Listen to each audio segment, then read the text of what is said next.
Counter ફોકસમાં છે. શરૂઆત આપણે રિલાયન્સ સાથે કરીએ તો અહીંયા ઘણા પોઝિટિવ સમાચાર આવતા દેખાઈ રહ્યા છે. જુઓ, જીઓ યુઝર્સને હવે જેમિની AI પ્રોનું મફત સબસ્ક્રિપ્શન અહીંયા મળવા જઈ રહ્યું છે.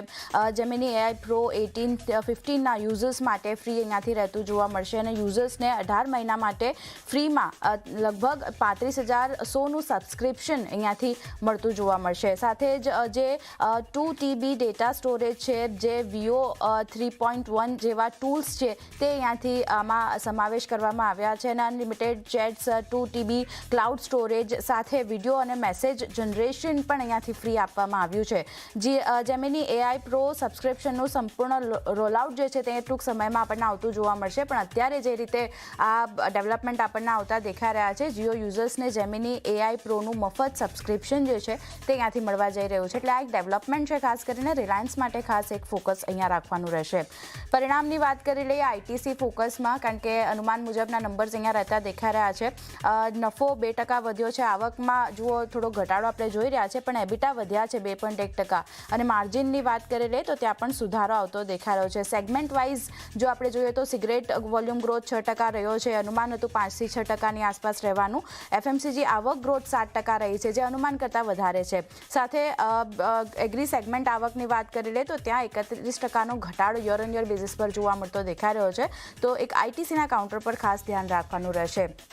બ્રોકરેજ નોટ જો અહીંયા જોઈ લઈએ તો જેફરીઝ બાય કોલ આપી રહ્યા છે. સિટી તરફથી બાય કોલ મળી રહ્યો છે અને નોમુરા તરફથી પણ બાય રેટિંગ આપવામાં આવ્યું છે. લગભગ તમામ બ્રોકરેજ જે છે તે 535થી લઈને 540 સુધીના લેવલ્સ આપણને આપી રહ્યા છે લક્ષ્યાંક તરીકે. તો અહીંયા એક ફોકસ રહેશે. નેક્સ્ટ કાઉન્ટર ડાબરનું છે. અહીંયા પણ નંબર્સ દરેક ફ્રન્ટ પર સારા આવતા દેખાઈ રહ્યા છે. આવક 6.5% વધી છે.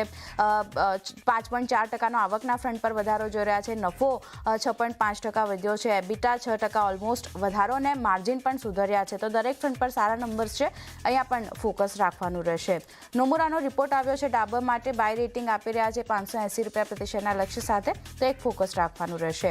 NTPC થોડાક મિશ્ર નંબર્સ અહીંયા જોઈ રહ્યા છે આપણે. નફો જુઓ 0.11%નો મામૂલી એવો વધારો આવતો દેખાઈ રહ્યો છે, પણ સામે આવક ઘટી છે. 2.9%નો ઘટાડો આવકના ફ્રન્ટ પર જોઈ રહ્યા છે. એબિટા 3.4% વધ્યા છે અને માર્જિનની જો વાત કરી લઈએ તો ત્યાં પણ એક સુધારો આપણે જોઈ રહ્યા છે. તો થોડાક મિશ્ર નંબર્સ છે. NTPC અહીંયા કઈ રીતે સ્ટોક રિએક્ટ કરે છે એના પર ફોકસ રહેશે. પીડીલાઇટ નેક્સ્ટ કાઉન્ટરની વાત કરી લઈએ. સારા નંબર્સ દરેક ફ્રન્ટ પર આવી રહ્યા છે. નફો વધ્યો છે. આવકમાં 9.9%નો વધારો જોઈ રહ્યા છે. એબિટા ઓલમોસ્ટ 10% વધ્યા છે અને માર્જિન પણ સુધર્યા છે. એટલે અહીંયા પણ એક પોઝિટિવિટી આપણને આવતી જોવા મળી શકે છે. સારા નંબર્સ પીડીલાઇટ તરફથી આવતા દેખાઈ રહ્યા છે. બ્રોકરેજ નોટ પીડીલાઇટ માટે મેક્વારી અંડરપરફોર્મ રેટિંગ આપી રહ્યા છે 1300 રૂપિયા પ્રતિ શેરના લક્ષ્ય સાથે. ગોલ્ડમેન સેશ બાય રેટિંગ છે 1700 રૂપિયા પ્રતિ શેરના લક્ષ્ય સાથે. તો ધ્યાન રાખવાનું રહેશે Pidilite. United spirit next counter. અહીંયા નંબર્સ જુઓ સારા છે. દરેક ફ્રન્ટ પર સુધર્યા છે. નફો 36.1% વધ્યો છે. આવકમાં 11%નો વધારો ઓલમોસ્ટ જોઈ રહ્યા છે. એબિટાના ફ્રન્ટ પર જ નંબર સુધર્યા છે અને માર્જિનમાં પણ એક સુધારો જોઈ રહ્યા છે. તો યુનાઇટેડ સ્પિરિટમાં પણ એક પોઝિટિવિટી આગળ વધતી દેખાઈ શકે છે. નંબર્સના લીધે ધ્યાન રાખવાનું રહેશે. અહીંયા પણ બ્રોકરેજ નોટ મેક્વારી અંડરપરફોર્મ રેટિંગ આપી રહ્યા છે 1250 રૂપિયા પ્રતિ શેરના લક્ષ્ય સાથે અને ગોલ્ડમેન સેશ તરફથી બાય રેટિંગ છે 1575 રૂપિયા પ્રતિ શેરના લક્ષ્ય સાથે. તો ધ્યાન યુનાઇટેડ સ્પિરિટ પર પણ રહેશે. વાત કરીએ તો રિયાલ્ટીમાંથી DLFના નંબર્સ ઘણા ખરાબ આવતા દેખાઈ રહ્યા છે. 14.5% નફો ઘટ્યો છે. આવકમાં ઓલમોસ્ટ 17%નો ઘટાડો જોઈ રહ્યા છે.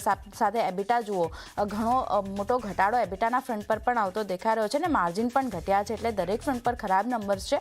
અહીંયા એક નેગેટિવ સેટઅપ આજે બનતું દેખાઈ શકે છે. બ્રોકરેજ નોટ DLF માટે મોર્ગન સ્ટેનલી ઓવરવેટ રેટિંગ આપી રહ્યા છે 900 રૂપિયા પ્રતિ શેરના લક્ષ્ય સાથે.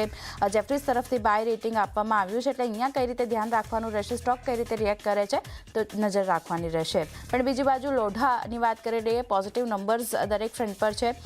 નફો જુઓ ઓલમોસ્ટ 86% વધ્યો છે. સામે આવકમાં 44%નો વધારો જોઈ રહ્યા છે. એબિટા સુધર્યા છે. માર્જિનમાં પણ એક સુધારો આપણે જોઈ રહ્યા છે. તો અહીંયા પણ એક ફોકસ રાખવાનું રહેશે.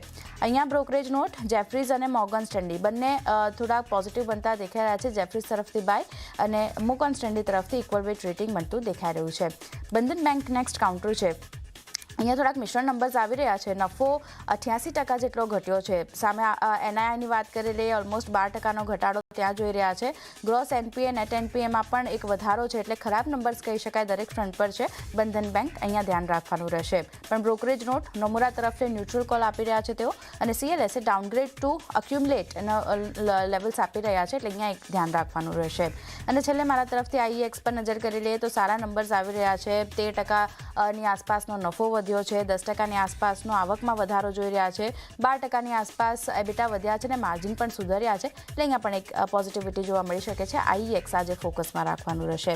ઘણા બધા કાઉન્ટર છે, રિલાયન્સ જેવા કાઉન્ટર જ્યાં ફોકસ રાખવાનું રહેશે સમાચારનું. ત્યારબાદ આઈટીસી ડાબરમાં પણ એક નજર રાખવાની રહેશે. પણ એ સિવાય પણ તૃપ્તિ ઘણા બધા કાઉન્ટર છે જ્યાં રિઝલ્ટનું રિએક્શન આપણને જોવા મળશે. ક્યાં ફોકસ? આથી શરૂઆત મન્નપુરમ ફાઇનાન્સથી કરીશું. અહીંયા મિશ્ર નંબર્સ કહી શકાય છે. નફાના ફ્રન્ટ પર લગભગ 62%નો અહીંયા આપણને ઘટાડો જોવા મળ્યો છે અને 217 કરોડ પર આપણને નફો જે છે નેટ વાર્ષિક ધોરણે આવતો જોવા મળ્યો છે. એનઆઈના નંબર્સ પર નજર કરશું, ત્યાં પણ આપણને ડિક્લાઇન તરફ છે. લગભગ આપણને 18.5% એનઆઈએસ જે છે તે અહીંયા આપણને ઘટતા જોવા મળી રહ્યા છે. બ્રોકરેજ રિપોર્ટ પર નજર કરશું, સીએલએસએ તરફથી આપણને ડાઉનગ્રેડથી અહીંયા હોલ્ડ રેટિંગ કરવામાં આવ્યા છે. લક્ષ્યાંક તેમને ઘટાડીને ₹290 પ્રતિ શેર કર્યા છે. જેફરીઝ તરફથી અગર જો નજર કરશું, તેમને પણ અહીંયા હોલ્ડ રેટિંગ આપ્યા છે. લક્ષ્યાંક તેમને ₹285 પ્રતિ શેર કર્યા છે. ત્યારબાદ સ્વિગી પર નજર કરશું, અહીંયા ખાસ કરીને કંપનીની ખોટ જે છે તે લગભગ 74% અહીંયા આપણને વધતી જોવા મળી છે અને 1092 કરોડ પર અહીંયા આપણને ખોટ વાર્ષિક ધોરણે આપણે જોઈ રહ્યા છે. બીજી તરફ અગર આવકના ફ્રન્ટ પર નજર કરશું, ત્યાં લગભગ આપણને 54%નો ગ્રોથ જોવા મળી રહ્યો છે. પરંતુ એબિટા ખોટની અગર જો વાત કરીએ છીએ, ત્યાં પણ અહીંયા ખોટ વધી છે અને લગભગ 800 કરોડ પર આપણને એબિટા ખોટ વાર્ષિક ધોરણે જોવા મળી છે. પરંતુ ઇન્ટરેસ્ટિંગ છે એ છે ક્વિક કોમર્સ રેવન્યુ જે છે અહીંયા મોસ્ટ ઓફ બમણી થઈ ગઈ છે અને વાર્ષિક ધોરણે 980 કરોડ પર આપણને આવતી જોવા મળી રહી છે. 7 નવેમ્બરે કંપનીની બોર્ડ બેઠક છે, જેમાં તેઓ 10,000 કરોડથી વધુનું ફંડ એકત્ર કરવા પર વિચાર કરી રહી છે.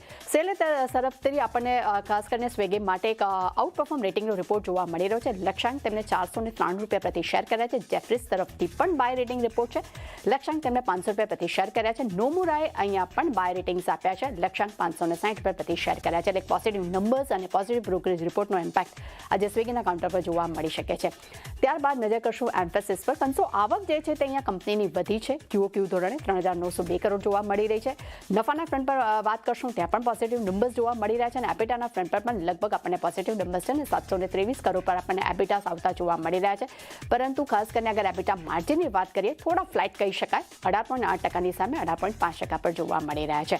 ત્યારબાદ નજર કરશું નવીન ફ્લોરિન પર. અહીંયા પણ નંબર્સ પર નજર કરશું તો ઓલમોસ્ટ નફો આપણને બમણો થતા જોવા મળ્યો છે અને 148 કરોડ પર આપણને નફો જે છે આવતો જોવા મળી રહ્યો છે. આવકના ફ્રન્ટ પર લગભગ 46%નો ગ્રોથ જોઈ રહ્યા છે. એબિટાના ફ્રન્ટ પર પણ ઓલમોસ્ટ ડબલ નંબર છે.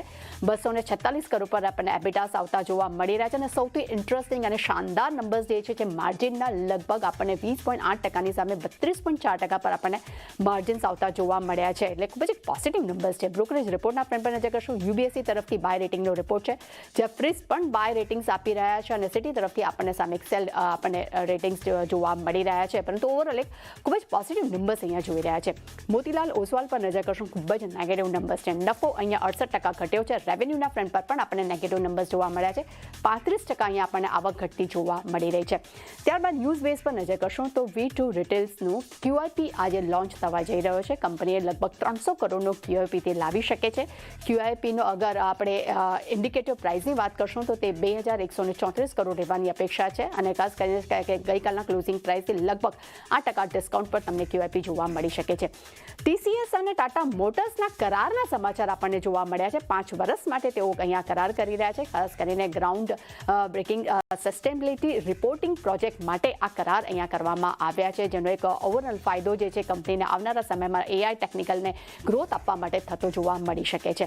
BEL પર નજર કરશું, અહીંયા કંપનીને 732 કરોડના નવા ડિફેન્સ અને ટેકનોલોજીસ ઓર્ડર્સ મળ્યા છે, જેમાં ખાસ કરીને કંપની DRDO સાથે તેઓ સ્વદેશી સોફ્ટવેર ડિઝાઇન્સ રેડિયો ડેવલપ કરવાનું કામ કરશે. એટલે BELનું કાઉન્ટર પણ આજે એક પોઝિટિવ ઝોન સાથે જોવા મળી શકે છે. ત્યારબાદ નજર કરશું MTAR ટેકનોલોજીસ પર. અહીંયા કંપનીને ઓર્ડર્સ મળ્યા છે. હાલમાં ગ્રાહકો પાસેથી તેમને 264 કરોડના ઇન્ટરનેશનલ ઓર્ડર્સ અહીંયા જોવા મળતા આપણને મળી રહ્યા છે અને ખાસ કરીને આ ઓર્ડર્સથી કંપનીના એક્સપોર્ટ આવકને એક બૂસ્ટ પણ મળી શકે છે. એટલે પોઝિટિવ સમાચાર અહીંયા આપણે કાઉન્ટ કરીએ છીએ. ત્યારબાદ નજર કરશું LTI Mindtree. અહીંયા કંપનીએ OGI સાથે મળીને તેમને બ્લુ વેર્સ પ્લેટફોર્મ અહીંયા લોન્ચ કર્યું છે અને જે ખાસ કરીને AI અને ઓટોમેશન આધારિત IT ઓપરેશન્સ પોર્ટફોલિયોને અહીંયા મજબૂત બનાવશે. એટલે આ પણ એક કહી શકાય કે પોઝિટિવ સમાચાર છે. અને છેલ્લે નજર કરશું એક્ચ્યુએલ પર. અહીંયા ખાસ કરીને ડીમર્જર માટે કંપનીને NCLT પાસેથી તેમને મંજૂરી મળી છે, જેમાં તેમની ક્વોલિટી વર્લ્ડ ઇન્ડિયા લિમિટેડ જે આઈસ્ક્રીમ કંપની છે તેને ડીમર્જર કંપની આવનારા સમયમાં કરશે, તેના માટે મંજૂરી મળી છે. એટલે આ કાઉન્ટર પણ આજે એક ફોકસ જોવા મળી શકે છે. એટલે ચાંદી નો ડાઉટ ઘણું બધું લાંબુ લિસ્ટ હતું, પણ રિલાયન્સ, FMCG અને જેટલી પણ દિગ્ગજ કંપનીઓના પરિણામ આવે છે ન્યૂઝ બેઝ દરેક પર નજર રહેશે. જી, આ બધા સ્ટોક